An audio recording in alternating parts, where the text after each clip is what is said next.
Richard, we've covered an awful lot of ground over recent weeks, but the event starts tomorrow. Just a few seconds from you as to why people should be registering, they should be coming here to Inspiration Through Innovation. Well, I think particularly, many people watching have probably been before, but from my point of view right now, I would love to see and hear from people that have never been before. Thomas Jefferson said, if you want something you've never had, you have to be prepared to do something you've never done. So if you really want something when it comes to creating a brighter future for your company, whatever that might look like, more speed, more innovation, then please come tomorrow.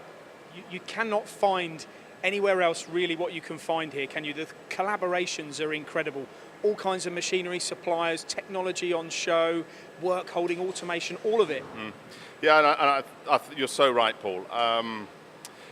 Creativity happens in togetherness. It's very rare that you find creativity happening in a vacuum. So come, if you feel sometimes like you're in a vacuum, then come out of your vacuum, come into a creative environment. There's a lot of togetherness going on in here, and I can assure you there's going to be a whole heap of creativity. There's 40 partners, and there's 16 machining demonstrations, there's seminars, tutorials, incredible. Yeah, absolutely. I mean, there is still this inspiration word in there. We want to fill you with the urge or ability to do or feel something, especially something creative. So, the only way that you get to experience that is to come. Good stuff. Thanks, Richard. Thanks. It's on tomorrow and Wednesday. You've got to get here to Ulster Seco Tools, Inspiration Through Innovation.